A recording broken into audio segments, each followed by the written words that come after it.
Good afternoon, students. And so in today's video, I'm going to talk about the many different kinds of essays that you will be writing in college. Now, some students are still confusing a story versus an essay. When we write a story, we use story structure, in which we have a triggering event, such as Little Red Riding Hood wants to go to the forest to visit her grandmother. So that would be the triggering event. Then you have rising action. She walks through the forest and she hears all of these strange noises. And then she sees a wolf that's following her. The wolf looks very, very ferocious. It has large teeth and it looks dangerous. So rising action means that you are getting to the climax of your story. In other words, the character is having more and more problems. Then you have the climax where you have the wolf has eaten grandma and Little Red Riding Hood doesn't know what to do. Then you have falling action where you reach a resolution. Little Red Riding Hood looks for help and finds a carpenter. And then you have the resolution where the carpenter kills the wolf and then the grandmother walks out of the wolf's tummy. So that would be what you would call story structure, where you have a triggering event, rising action, suspense, falling action, and then a resolution. When we write an essay, we are dealing with nonfiction, while story writing, we deal mainly with fiction. And so when we write an essay, we make a claim, a thesis. We stick to one central idea, and then we back up that central idea with our body paragraphs, with credible evidence. And then when we write our reasons, we back up our reasons with our story. So when we write an essay, it's very different than when we write a story. When we write a story, it's usually to entertain somebody. It's to tell somebody what happened. And then when you write an essay, it's also you can entertain, but mainly essays deal with nonfiction and with facts. And so when we write an essay, we want to inform the reader. We want to educate the reader. We want to convince the reader of our point of view. So that's why you make a claim and then you back up that claim with your body paragraphs.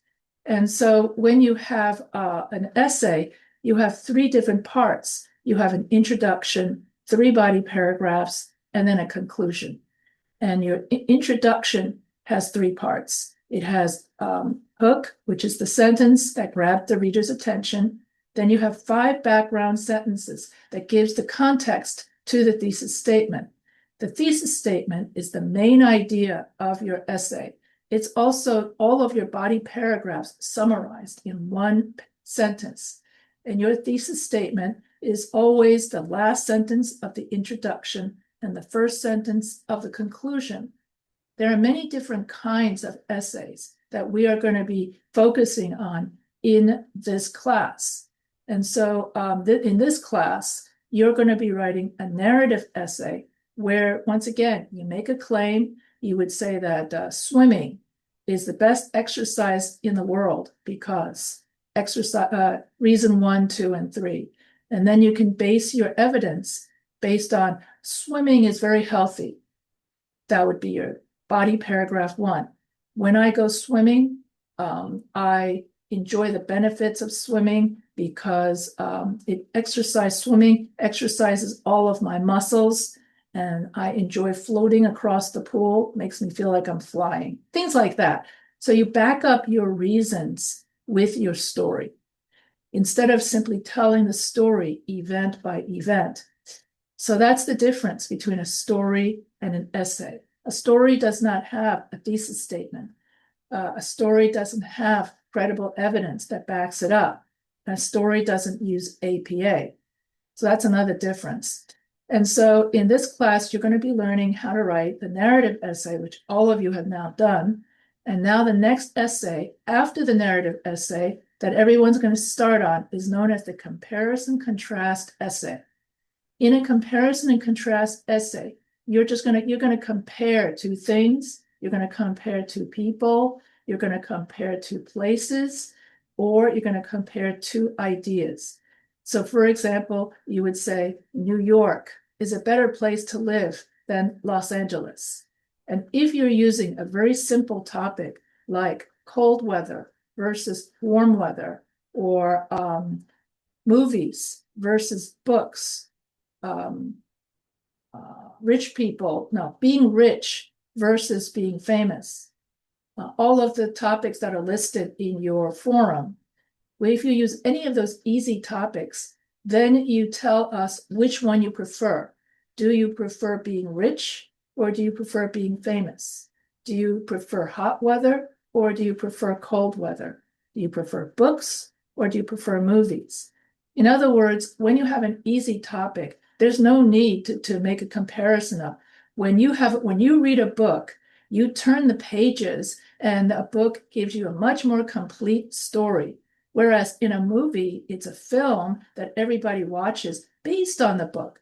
And the reason why we don't do a straight comparison of easy topics is simply because everybody already knows what is the difference between a book or a book versus a movie. If you're going to write about childhood versus adulthood, and you say something like, childhood is when people are young and they're growing up and they're learning things. Whereas adulthood is when you're over 18 or over 21 and you make your own decisions, you have a job and you have your own life. Well, the reason why we don't make a straight comparison in a comparison contrast essay is because everybody knows what it is to be a child. Everybody knows what it is to be an adult. So if you simply just write a comparison between adulthood versus childhood, you're going to bore your audience. So to make the essay comparative contrast essay more interesting, instead, you're going to give an evaluative thesis statement. What's an evaluative thesis statement? An evaluative thesis statement is when you tell us, or you tell the reader your preference. Which one do you like better? You like books better, or you like movies better? You like hot weather better, or you like cold weather better? And so then the interest in the paper rests in your story, rests in your reasons why you like a particular preference. So a good thesis statement for an evaluative essay, for an evaluative thesis statement for an easy topic would be hot weather is better than cold weather, because in hot weather, you can go out and go swimming. So that would be reason one. You can go out with friends and have family reunions. That's reason number two. And then number three, you can do summer sports. So then the three reasons for your topic sentence, the three reasons become your body paragraphs. If you have a difficult topic or a controversial topic, in other words, if you have a topic that nobody knows what it is, like what's the difference between COVID versus RSV versus the flu. And most people confuse the three and just think, oh, I'm sick with the fever. So if you're trying to describe or compare things people don't know about, that's when you do a straight comparison. Then you would say COVID is different because, or from RSV, and so on and so forth. That's called, that's when you write out the straight comparison. But for the most part, you're going to be telling us which one you like best. Books are better than movies because reason one, reason two, reason three.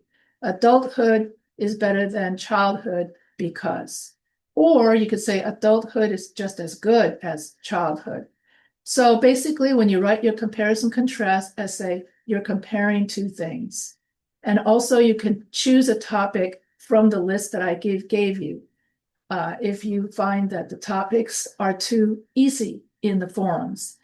And in week 7, you're going to be doing a pre-writing of your comparison contrast essay. Pre-writing means that you decide on a topic. You decide what you want to write about. And there are many different pre-writing techniques, such as questioning, where you ask yourself, what am I interested in? What do I like? Or listing, where you list the pros and cons of the topic. or you list whatever you know about the topic. My two favorites are mind mapping, where you put the main idea in the central circle, and then you put the less important ideas in the three outer circles. Then the three outer circles will become your body paragraphs, and your central circle will become your thesis statement. And also, then it's when you're able to visualize using mind mapping your paper, it makes it much easier for you to write your outline and your rough draft. Another pre-writing technique that I like, free writing, where you just write whatever you think about the topic without thinking about the, and many of you have done the free writing exercises throughout the class. So many of you have chosen free writing for that reason. So that's another technique that I like. So that's week 7, where you're just going to go over the week 7. You're going to write comparison contrast essay. And then the next essay you're going to write about, I'm not going to go over it as much. I will go over it in a lot more detail in my next lecture, is the persuasive essay. But I want to give you a heads up about the persuasive essay so that you know how to do it for your week 9 and 10 forums, and for your week, I believe it's the week 4 forum for the week 4 or 5 forum for the 6-week class. And so in a persuasive essay, you want to convince the reader of your point of view. That means you have to take a position. Either you're for something or against something. You can't be both in one essay. So you have to decide what side you're on, and then you use your body paragraphs to back up why you are for that side. Just like in the comparison contrast essay, you decide whether something is better or worse. For example, LA is a better city to live in than California, and then you use your body paragraphs to back up why you think New York is a better place to live. So I will go over in more detail about the persuasive essay in my next video. And so look over the announcements, because in the announcements, I also go over in more detail how to do both essays, how to do the narrative essay, the difference between a story and an essay, as well as different ways to write the comparison contrast essay, such as the block method or the alternate method. And so always make it a habit to look at the announcements every time you go into your classroom. Also make it a habit to look at the syllabus so you can keep track of the due dates. And so we are getting, for the 6-week class, we're getting close to the end of class, two more weeks of class. And for the 6-week class, your last day of school is going to be Friday, April 29th, 2025. So if you have any questions, and if you like this video, feel free to subscribe to the Professor H writing channel. And if you have any questions, feel free to email me at any time. And so, and I want to congratulate my 12-week classes. We are now past the halfway mark. And so 6 more weeks to go of this class. And if you have any questions about any of the midterms or the quizzes, feel free to email me at any time. And I will be giving out the final exam test guides as soon as possible. And oh, one last reminder before I go. Also, use the Smart Helper AI in your textbook. And this goes for both my 6-week and my 12-week classes, in order to answer any of the test guide questions, because the Smart Helper AI in your Flat Earth textbook is trained exclusively on your English textbook. So use that AI. Don't use ChatGPT to find the answers to your test guides, because ChatGPT will get it wrong. Only use the AI that's in your textbook. So that's the last thing I wanted to say. And I want to wish everyone a great week. And I hope that everybody enjoys the rest of the summer. There's not much left of it, you know, it goes so fast. So if you like this video, you can subscribe to the Professor H writing channel. And if you have any questions, You can always email me at any time.